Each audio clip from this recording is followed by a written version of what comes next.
exchange that he had during the football game with Jerry Jeudy. It was caught by the CBS cameras. Those two guys going over something, a play on the Microsoft Surface, and just kind of arguing about it a little bit. Ethan Posich steered Jerry Jeudy away. But these two guys definitely were not on the same page about what they were discussing. When you start doing this right here, Ocho, and you start doing that, you already know the. Yeah, absolutely. Hey, Unc, it's 375 cameras out there now. Yeah, absolutely. It was the start of the fourth quarter. Who was it? I was at the cigar bar. I was watching multiple games. And it was Jeudy and Shedeur. And at first, Shedeur was sitting down, and then Shedeur stood up. The moment you just saw is not just Unc talking. It is a man who has spent decades inside locker rooms. A man who understands how fast a simple disagreement turns into a headline. A man who knows exactly how one camera angle can destroy a quarterback and a wide receiver before the full story even exists.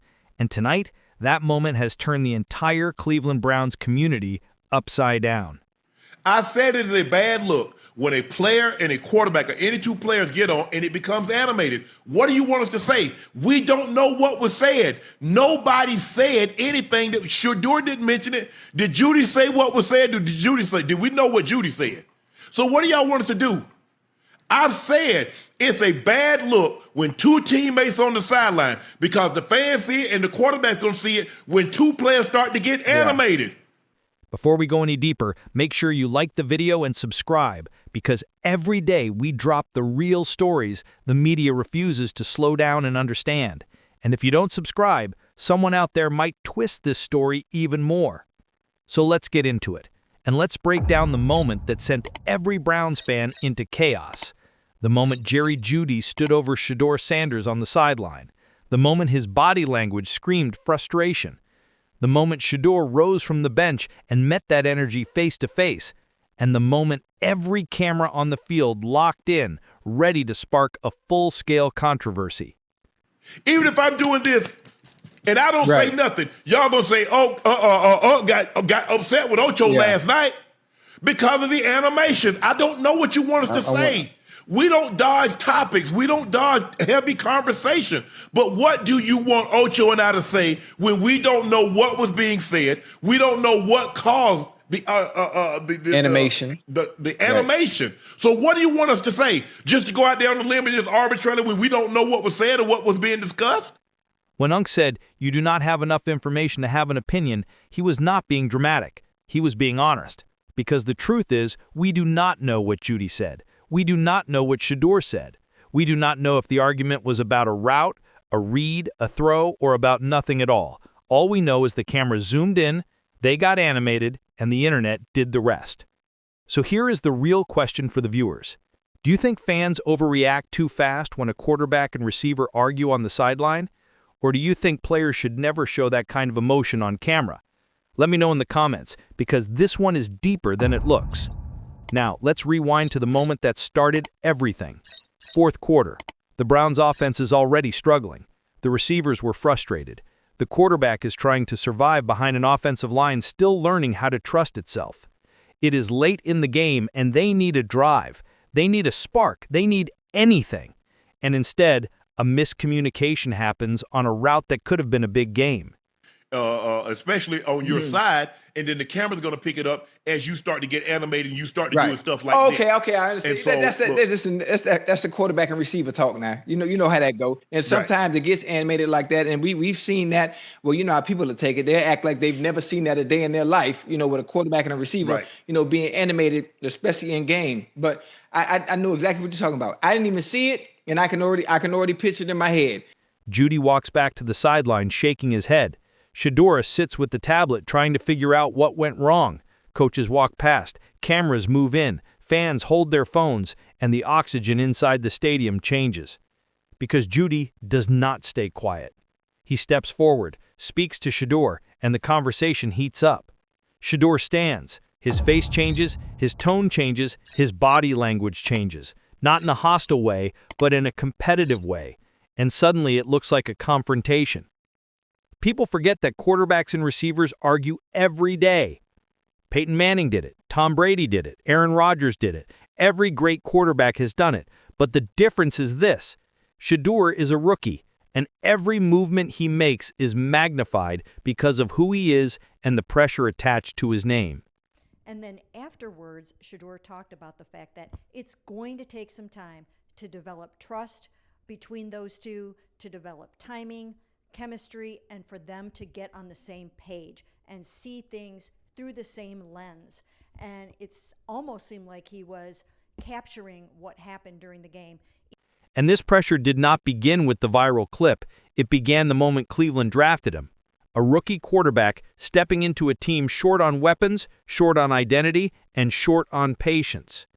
A franchise that has seen so many quarterbacks fail, it has become part of the organization's DNA. And now Shedeur is expected to fix that. Overnight. With a roster that needs help at receiver, offensive line, and at coordinator. And this is where the Kevin Stefanski moment comes in. Those two guys have got to get on the same page as fast as they possibly can. There are 5 games left between the two of them, and this has got to go better. That's your starting quarterback and your number 1 receiver, and they have to get it together. And actually, I think Shedeur needs more time on task, of course, with Cedric Tillman and David Njoku and the rest of the starters. What's next for Shedeur Sanders? He is starting next week against the Tennessee Titans. He earned that with a pretty decent performance today. The reporter who tried to pin the failed 4th down conversions on the coach knew exactly what he was doing. He wanted the quote. He wanted the headline. He wanted the clip that could blow up on social media. And Shedeur refused to play that game. He called the question rude. He defended his coach. He protected the locker room. And he did it in a way that was mature, polished, and calm. This is something people do not talk about enough. Shedeur Sanders does not just play quarterback. He handles the media like a quarterback. He handles pressure like a quarterback. He understands the politics of the position because Deion Sanders raised him in this world. And that is why the Jeudy moment matters. Because Shedeur is fighting battles on all sides. He is trying to lead a team that is not fully built.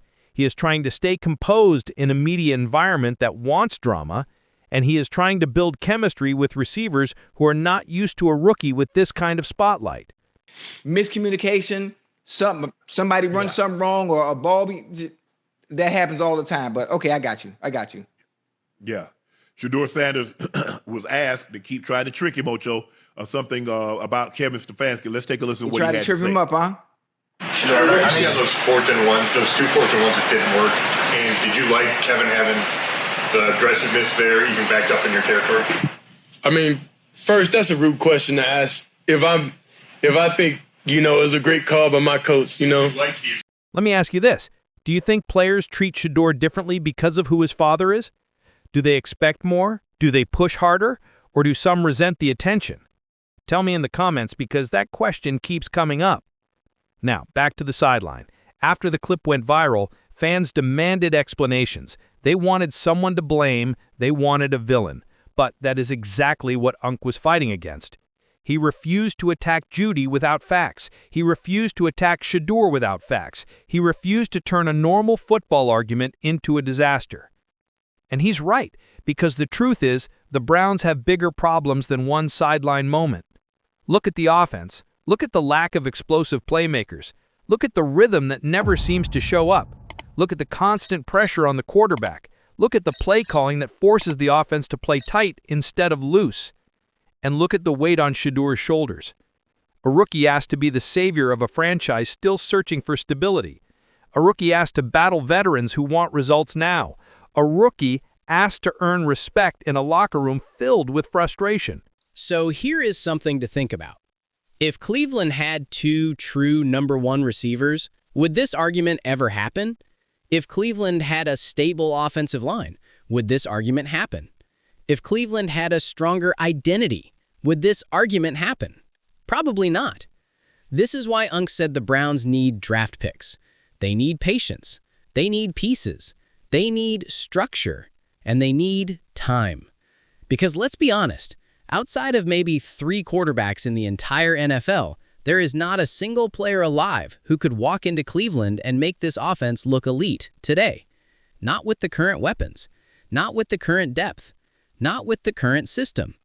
So the Jeudy and Shedeur moment was never about disrespect. It was about frustration. It was about competitive energy. It was about two players who want to win but are trapped inside an offense that is still being built. Now, here's the part nobody wants to admit. Some receivers love rookie quarterbacks. Some do not. Some trust them fast. Some take time. Some listen to coaching. Some trust their eyes. And when the play breaks down, that difference can explode into moments like this. And when cameras are everywhere, even a normal disagreement looks like a war. That is why social media grabbed it. That is why fans demanded answers. And that is why Unc said what he said. Because we do not know the truth. And until Jeudy or Shedeur speak about it, both sides are guessing. But here is one thing we do know. Moments like this will shape Shedeur's career. The way he handles conflict, the way he communicates, the way he responds, and the way he leads. And if you look closely, he did not push Jeudy. He did not yell. He did not lose control. He stood up, looked him in the eyes, and tried to communicate his perspective. That is leadership, even if the moment got heated. So here's the final question for the comments. Do you think Shedeur handled the moment well? Or should he stay seated and let coaches deal with it? I want to hear your thoughts. Before we wrap this up, let me end with this. The Browns are not in a crisis. They are in a transition. They have a rookie quarterback with real talent. They have receivers who want the ball. They have emotions that run high. They have cameras watching every second. And they have a fan base desperate for stability. This is the pressure cooker.